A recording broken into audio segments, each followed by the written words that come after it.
राम राम दोस्तों। I hope कि आप एसविनिटार के वेबसाइट पे जाकर सेट 2024 का एप्लीकेशन फॉर्म फिल कर चुके होंगे। अगर आपने अभी भी नहीं किया है तो अभी भी आपके पास टाइम है 20 मई तक का। आप जाइए और जल्दी से फॉर्म फिल करिए। बहुत लोगों ने मुझसे सिलेबस के बारे में पूछा है। तो मैंने पहले वीडियो में भी आपको बताया था कि जैसे आप नीट की तैयारी कर रहे हो सेम उसी वे में आपको सेट की भी तैयारी करनी है। जो मैंने सेट का ब्रोशर डाला है उसमें भी ये लिखा हुआ है कि 11 और 12 लेवल के क्वेश्चन आएंगे आपके फिजिक्स केमिस्ट्री और बायोलॉजी से या मैथ्स से। तो आपको एनसीईआरटी ही करना है, फिजिक्स केमिस्ट्री बायोलॉजी या मैथ्स जो आप करना चाहो। तो जैसे हम लोग नीट के लिए अलग अलग मॉड्यूल्स भी चेक करते हैं। मैं बोलूँगी कि सेट आपका एनसीईआरटी के थ्रू भी हो जाएगा। ठीक है। So just go through the NCERT, आपका हो जाएगा। ऐसे मैं प्रीवियस ईयर क्वेश्चन पेपर जो है वो आपका डिस्क्रिप्शन बॉक्स में डाल दूंगी, आप वहाँ से चेक कर लेना। और रही बात कि कितने मार्क्स में सिलेक्शन होंगे, तो देखो मार्क्स नहीं मिलती है, तुम्हारी रैंक आती है। तो तुम ट्राई करो कि तुम्हारे 500 के अंडर में रैंक आए, ताकि तुम्हें जो जो कोर्स तुम चाहते हो और जहाँ जिस जगह पे चाहते हो, जिस कॉलेज में चाहते हो, वो तुम्हें मिल पाए। बाकी गिव योर बेस्ट। ऐसे तो तुम्हारे जो 100 मार्क्स के क्वेश्चन है और 100 ही क्वेश्चन होते हैं, निगेटिव मार्किंग है नहीं। तो तुम सारे ऑप्ट करना। बाकी तुम अगर घर में सॉल्व कर रहे हो तो ट्राई करो कि 70 से 80 के बीच तुम्हारा मार्क्स लाई कर रहा हो, तो तुम्हारे अंडर 500 रैंक आ जाएंगे। वैसे किसी ने पूछा था कि बीपीटी वर्सेस बीएससी नर्सिंग। तो फर्स्ट ऑफ ऑल तो मैं दोनों फील्ड को कंपेयर नहीं करना चाहूँगी, पर मैं बताना चाहूँगी कि अगर आप फिजियोथेरेपी करते हो तो आप एक इंडिविजुअल क्लिनिक भी कर सकते हो। लेकिन आई डोंट थिंक कि आप नर्सिंग के थ्रू भी ऐसा कुछ कर सकते हो। लेकिन मैं नर्सिंग से नहीं हूँ और मैं उस फील्ड के बारे में ज़्यादा जानती भी नहीं हूँ, तो मैं उसके बारे में कुछ नहीं कहूँगी। बट मैंने जो चूज़ किया है और मेरा जो फील्ड है, तो I will must say that physiotherapy is the best in its own way. बाकी I will don't do any comparison. एक क्वेश्चन ये भी था कि is there any language barrier in SV नितार और नॉट। तो हाँ, एसवी नितार कटक में है, जो कि उड़ीसा स्टेट में लाई करता है।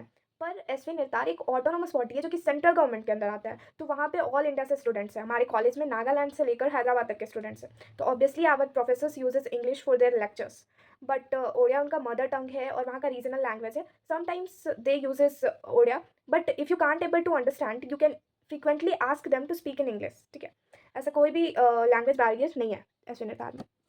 और मैं बोलना चाहूँगी कि अगर आप किसी दूसरे स्टेट में जाते हो तो वहाँ की डाइवर्सिटी आप फेस करोगे ही, चाहे वो कल्चर के बेसिस पे हो या लैंग्वेज के बेसिस पे हो। तो हाँ, आपको वहाँ पे ओडिया स्पीकिंग पीपल भी मिलेंगे, ऑब्वियसली ज़्यादा मिलेंगे, मेजोरिटी होती है। पर आपके लिए ये नेसेसरी नहीं है कि आप ओडिया में ही बोलो। It's good to learn a new language, but it's totally depend on you. अगर आप करना चाहते हो तो ठीक है, नहीं करना चाहते हो तो इट्स ओके।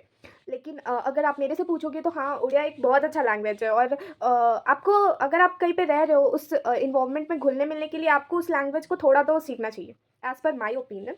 बट एसवी निताल में ऐसा कहीं पे भी फोर्स नहीं किया जाता कि आपको ओडिया ही यूज़ करना है या वहाँ के प्रोफेसर आपसे ओडिया में ही बात करेंगे।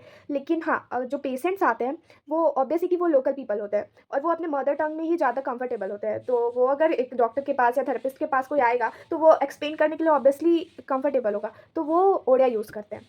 तो उनके लिए आपको थोड़ा ओडिया आना चाहिए। वो आप ऑब्वियस है कि वहाँ रहोगे तो सीख ही जाओगे। ठीक है। तो उनकी बातों को समझने के लिए आपको ओडिया आना चाहिए और उनसे थोड़ा, अगर आप कन्वर्सेशन उनको कंफर्टेबल करना चाहते हो, अपने पेशेंट्स को कंफर्टेबल करना चाहते हो, तो आप ओडिया यूज़ कर सकते हो। और it's good to learn a new language if you want. बाकी ऐसा कोई भी लैंग्वेज बैरियर नहीं है। बाकी आई होप कि आपको पता चल गया होगा कि कहाँ से पढ़ना है। आपको एनसीईआरटी से ही पढ़ना है। और सिलेबस आपको मैंने बता दिया है कि आपका 11-12 का लेवल का ही क्वेश्चन रहेगा, फिजिक्स केमिस्ट्री बायोलॉजी।